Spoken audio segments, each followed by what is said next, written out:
మే 17 సంపూర్ణ హృదయ పరివర్తన.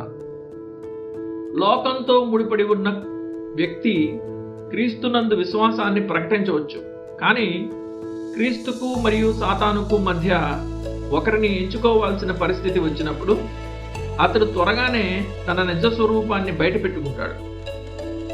దేవుడు తాను ఇచ్చే దేనినైనా నిరాకరించే అధికారం కూడా కలిగి ఉన్నాడు. ఒకవేళ నీవు నిజమైన క్రైస్తవుడివి కాకపోతే దేవుని విషయాల గురించి నీకు కొంత జ్ఞానం ఉండవచ్చు, కానీ చివరికి రక్షణార్థమైన జ్ఞానం లేకుండానే నీవు మరణించే ప్రమాదం ఉంది.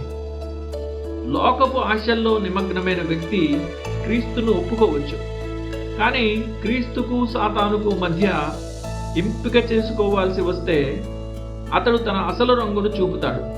రక్షకుణ్ణి వదిలేయడానికి సాతాను అతనికి లోక సంపదలను ఆశగా చూపినప్పుడు దేమా వలె అతడు తన ప్రేమ ఎక్కడ ఉందో నిరూపించుకుంటాడు. ఒకవేళ అతని దురాశలు అతన్ని పిలిస్తే తన ఒప్పుకోలును, మనస్సాక్షిని, దేవునిని, సమస్తాన్ని వదిలి అతడు వెళ్ళిపోతాడు. హేరోదు బాప్తిస్మమిచ్చే యోహానుకు భయపడ్డాడు, కానీ ప్రేమ భయం కంటే బలమైనది. హేరోదియ పట్ల అతనికి ఉన్న వ్యామోహం యోహాను పట్ల ఉన్న భయాన్ని జయించింది. అది కేవలం యోహాను శిరస్సునే కాక అతని మనస్సాక్షిలో చిగురిస్తున్న ఆశలను కూడా తుంచివేసింది.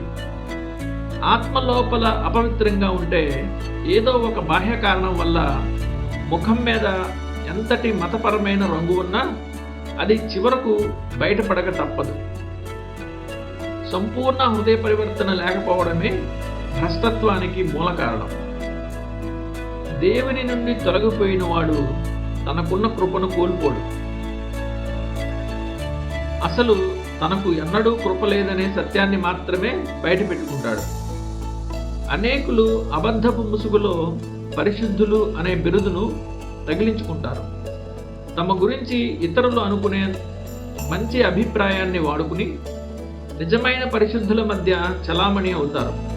ఇతరులు తమను క్రైస్తవులని అనుకుంటున్నారు కాబట్టి తాము క్రైస్తవులమని ఈ అబద్ధపు విశ్వాసులు భ్రమిస్తారు. వారి కీర్తి అంతా బాహ్య మత ప్రదర్శన మీదనే నిర్మించబడింది.